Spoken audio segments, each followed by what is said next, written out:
the minhag, as you all know, in the halacha, in the Shulchan Aruch, it's brought down that a person at the end, the firstborns of Erev Pesach have to usually fast.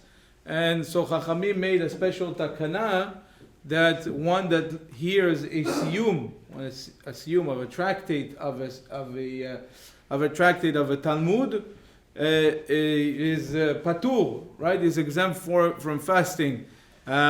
The actual siyum itself is a great, great joy. There's a whole small, short limud that Dr. Bilbul will share with us also, Tana Rav Papa. But it's a great occasion of joy, and that's why we, those that hear a siyum, don't fast.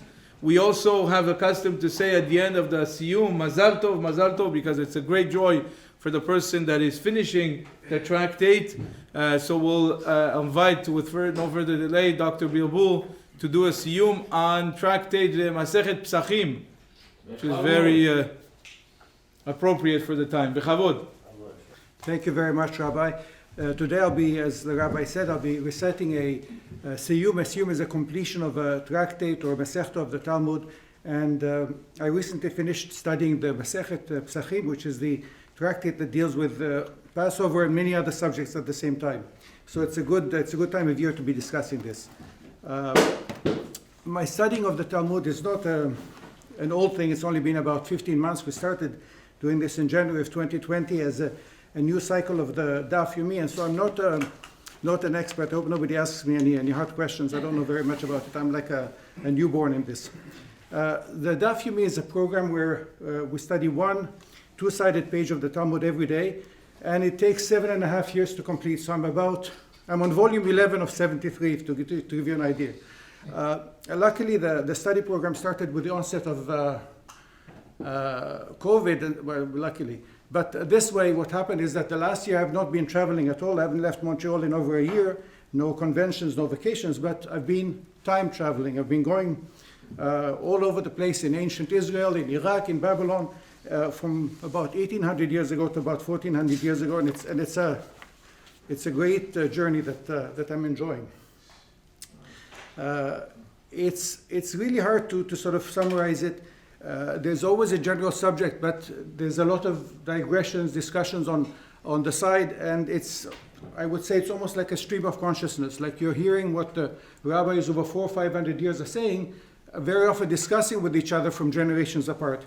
If there's a theme, it's continuously Jewish ideas and ideals are explored, expounded, explained, etc.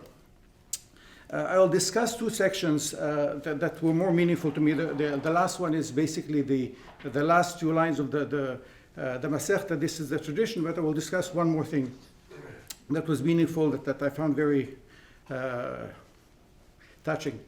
The first starts with a Mishnah on page 99, and I'll read the Hebrew. It says, Erev Psachim samuch lemincha lo yochal adam ad shetechshach. To translate, the eve of Passover, close to Mincha, to the afternoon, one shouldn't eat anything till it gets dark. The idea is to be sufficiently hungry for the Suda, for the Seder, so that we have something to look forward to, and to enjoy eating the matzah and relish it and really enjoy the meal that's coming up. So this is particularly important this time of year, since the Erev Pesach is really on Shabbat, and so on Shabbat we're commanded to eat 3 meals, and so it makes special arrangements that we have to do, that we have to eat our Suda Shlishit earlier, etc., which perhaps the Rabbi will talk about as well. Then following this it's not only the point, but thereafter is the discussion that follows, really the most interesting, and then we have a discussion by two rabbis of the Mishnah periods, two Tanaim, who basically say, why is Passover so important? Shabbat is more important than any holiday, and so why should we stop eating also before Shabbat or before other holidays? And the two sides are taken, one by Rabbi Yehuda, who claimed that the same should apply to Shabbat. One should not eat a meal on Friday afternoon. On the other hand, Rabbi Yosef disagreed and stated that one can eat a full meal before Shabbat, can eat right into Shabbat, stop for Kiddush in the middle of the meal and continue the same meal after Shabbat. So there's no there's no reason to stop a meal for Shabbat. And so this restriction applies only to Passover. So the general ruling is that when the two rabbis argue, the halakha follows Rabbi Yosef. So basically we have this ruling where you can continue a meal right into, from Friday afternoon right into Shabbat. I found it nice because my, basically we had my daughter's wedding, exactly the same thing. We did it on Friday afternoon. We stopped about 2 hours before Shabbat. We came here, we did the another Friday night dinner. We didn't continue throughout the whole meal, but it was a nice relevance to me. Then there's a part that continues with a baraita. Baraita is, for those of you, well, most of you speak Arabic, baraita is an external. Bara in Arabic means outside. So it's a from the time of the Mishnah, but discussion of the that was not included in the Mishnah from that time. And the discussion is exactly that what we're talking about. Namely, they were sitting with Rabban Shimon ben Gamliel, who is the we just mentioned now the reading of the halakha now. Basically, he was having a big seudah, a big meal with in Akko on a Friday afternoon, and on either side of him, one can imagine Rabbi Yosef and Rabbi Yehuda, and they were sitting down and they said, you know what should we do? Perhaps this time, give Rabbi Yehuda a break. Let's do it his way. We stop the meal, make one meal, have Shabbat, and then continue with a second meal, say Birchat Hamazon again, etc., and continue like this. So just give this guy one time, let him win this argument. So the answer was very interesting. The Rabbi Yosef comes up and he says, no, don't, I disagree with this. What will people say for generations after? They're going to say, we're going to make the halakha according to what was done in this Seudah. The students here will remember it and stay it. So to read it in Hebrew, it says, Shem yiru hatalmidim v'ikveu halakha ledorot. Lest the students listen to see what we did, and they'll make the ruling like this for generations to come. Why I'm saying this is that they had a vision not only for the time and place that they were sitting. It was not just for Akko on that one day, on that Friday afternoon. They were setting halakha, and they had a vision of it for the whole world, for millennia, for generations to come. So this is something that to have the vision forward is very important. And this message rings true no less true today, to tell you the truth. Our children, our students, the younger generation are looking at us for leadership. It's important that we provide a good role model for our youth in all spheres, not just religion, but in education, in other fields. They're looking at us and modeling themselves on this. So something that we want to do, that we are conscious of generations to come.